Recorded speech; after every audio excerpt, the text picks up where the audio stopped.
Thank you mga kaibon, maraming salamat po. Welcome back sa YouTube channel natin mga kaibon. Kumusta po kayong lahat? For today's video, sasagutin ko po yung katanungan sa akin ng mga kaibon natin. Marami kasi ang nagtanong sa akin doon sa naging past video natin. Halos iisa lang din naman ang pinupunto ng mga tanong ng mga kaibon natin, kaya po may narapat ko na gumawa ng content para po masagot ko ng maayos yung mga tanong sa akin ng kaibon natin. At sana po kayong mga nanonood, magkaroon po kayo ng konting kaalaman at konting idea.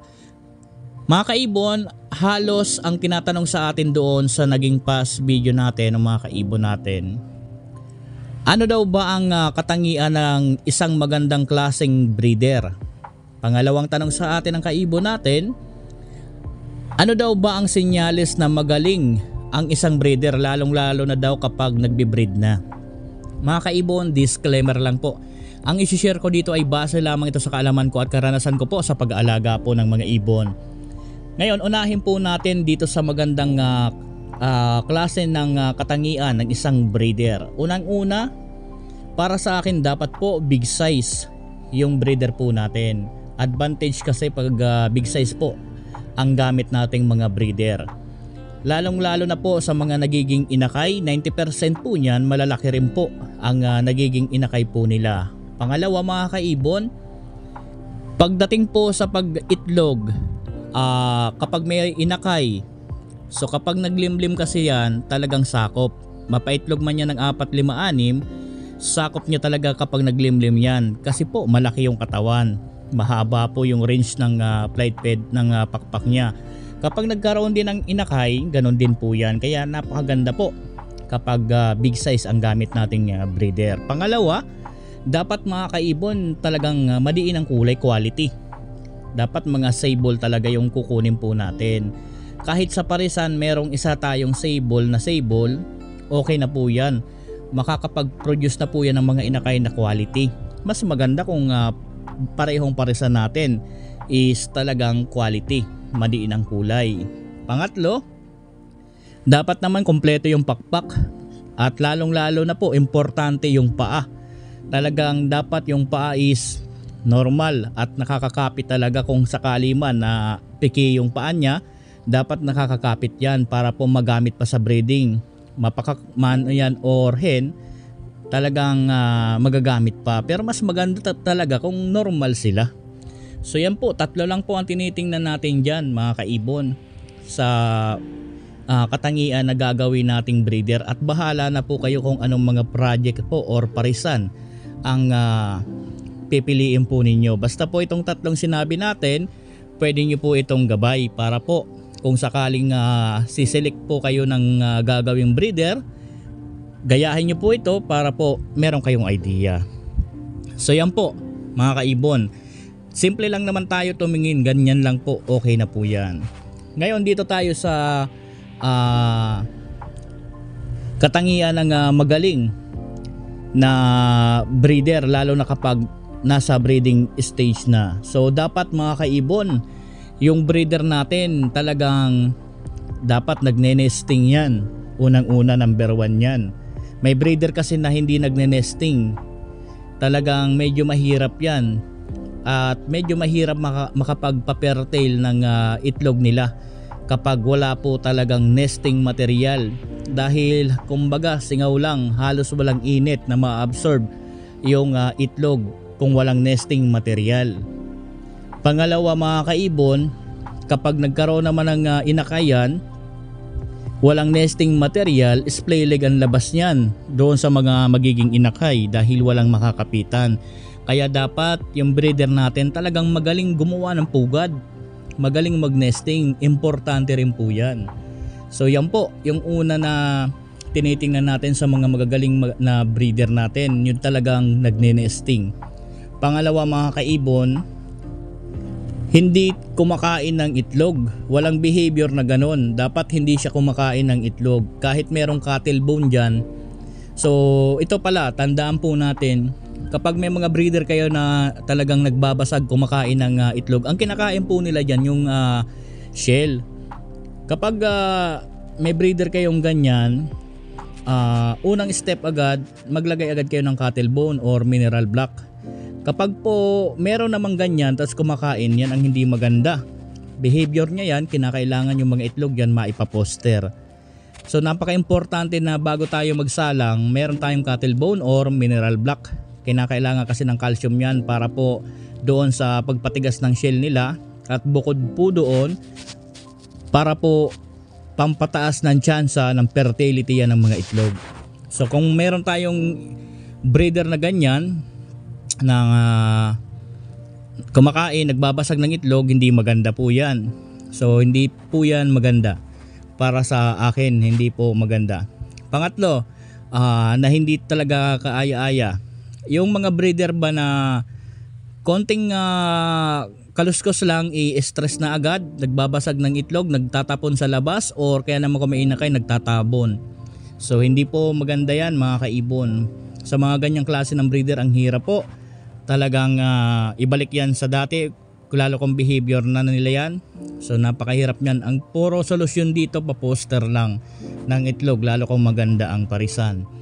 So kung halimbawa meron kayong ganyan, paposter nyo po yung mga itlog. Panghuli na talagang hindi kaaya-aya, ito na yung breeder na nangingitlog, naglilimlim pero hindi nagpipisa, or kaya naman breeder na nag-iitlog, hindi naglilimlim. So yan po, hindi rin po yan maganda, paposter din po ang kinakailangan yan. So yan po yung mga hindi maganda. Ngayon pag-usapan natin itong napakaganda sa mga breeder.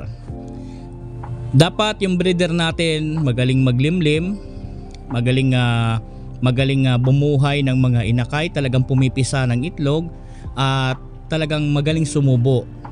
So kapag ang breeder natin magaling itlog, magaling maglimlim, magaling sumubo sa mga inakay, tapos ang breeder po natin, for example, kagaya nga na nabanggit natin sa past video, na pinaghihiwalay ang malalaki at maliliit.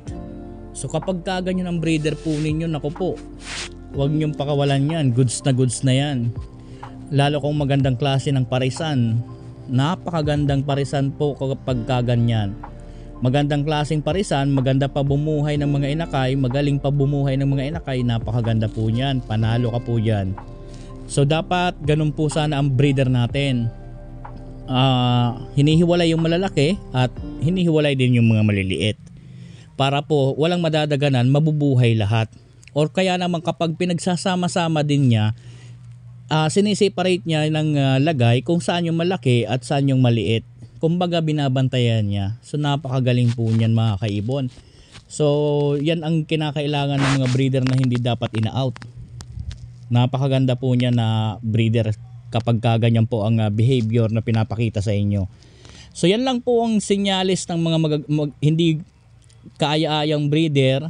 Kinakailangan ipaposter, itlog, at ito po ang sinyalis lang. Napakasimple lang. Sinyalis ng magagandang klaseng breeder. Unang-una, magaling mangitlog, talagang nagpe-fertile, tapos naglilimlim, nagpipisa, magaling sumubo, magaling mag-alaga ng mga inakay. Diyan pa lang panalo na po. So dapat ganyan po lahat ng klase ng breeder natin. Sa akin mga kaibon, sa totoo lang, meron tayong mga breeder dyan, halos sa parisan natin na alaga, halos ganyan po, dahil pili lang po ang mga breeder natin, pili lang po yan. Since yung iba dyan talagang matured na, pero ganun pa rin ang behavior. So pinipili lang natin yan para po hindi masayang yung oras.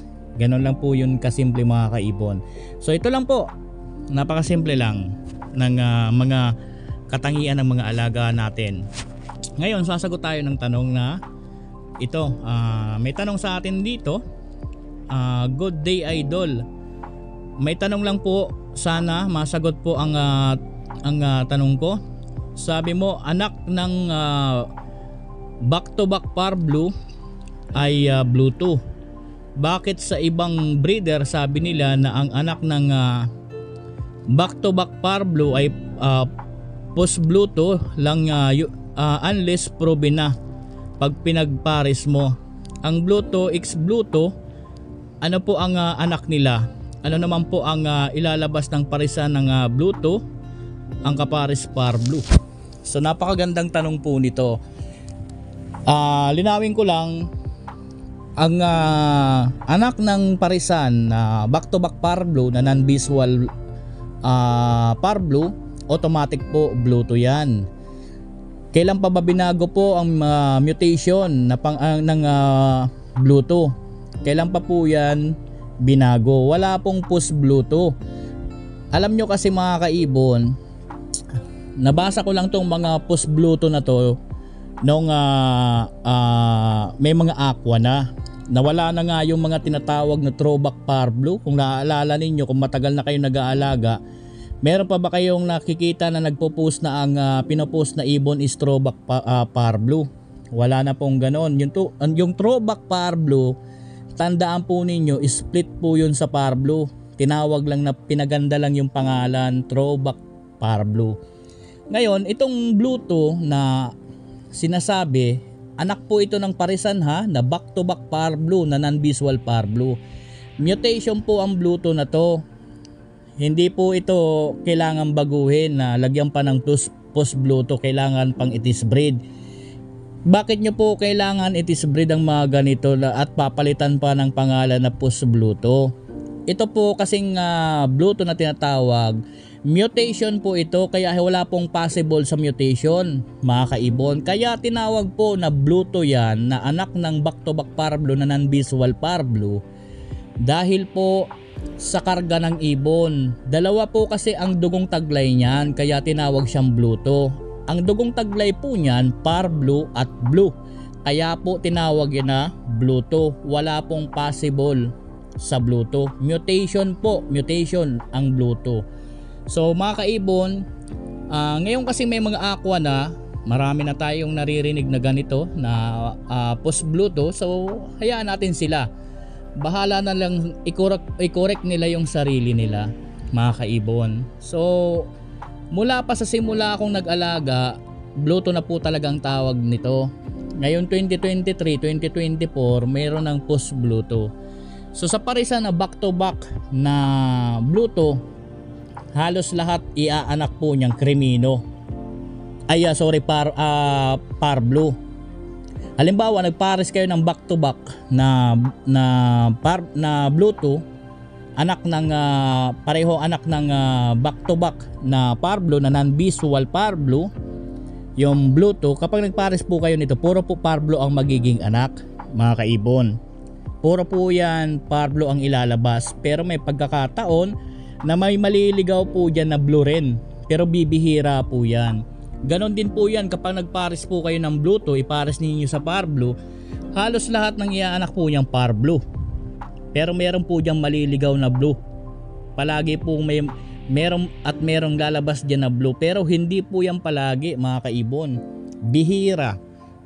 So yan po, wala pong, para sa akin lang, di po ako nag-a-ID ng mga post Bluetooth na yan. Dahil wala pong possible sa mutation mga kaibon. Mutation po yan na Bluetooth, hindi po yan pwede sabihin post Bluetooth. Baka yung mga sinasabi nilang post Bluetooth na yan, baka po yan yung mga Blue, yung tinatawag noon na throwback Parblo mga kaibon. Yung throwback Parblo naman ang yon, split lang din po yun, binagol, pinaganda lang. Kaya kapag pinagpares mo ang throwback Parblo, sasabihin na halimbawa naipares mo rin sa merong dugong Parblo, kagaya ng green, for example throwback Parblo daw yon, ipares mo sa green din na naka-split sa blue. Ngayon nagtaka yung mga tao noon, naglalabas ng Parblo. Bakit kaya naglabas ng Parblo to? Ayun na po, doon na nauso yon na tinatawag na throwback Parblo. Yung throwback Parblo na sinasabi nila, parang yung kumbaga tawagin doon sa term din na throwback sa ninuno, kung ganon. Hindi po throwback sa ninuno, naka-split talaga. So yan po yung tanong. Sana po nasagot natin yan si Sir. Ito yung pangalawang may tanong sa atin. Idol, good day. Sana mapansin mo Idol. May tanong sana ako kasi nalilito din ako kung pasok ba siya sa Bluetooth ang painakay. Ang parents po Idol ay Parblo, Dicino, Opa, split Opa, nakak. Ang kapares Green Dicino. Wala naman pong green Dicino. Baka green pastel to na Parblo or green Dicino. Oo, green Dicino opa, split Parblo na hen. Tapos nag-anak po sila ng blue Dicino opa at green Dicino opa. So hindi po ito mapapasok sa Bluetooth dahil po kagaya nga ng binanggit natin, dapat ang parisan mo is visual na back to back Parblo. Para po kapag naglabas po yan ng non-visual Parblo, yun na po ang tinatawag natin na Bluetooth. So sa ganitong parisan po, dahil gumamit ka lang din dito ng Parblo na kak at ang kapares naman niya is green, so split lang po yan sa Parblo ng mga anak. Lalong lalo na po yung mga green at lahat po ng magiging anak po nito is split lang po yan sa Parblo.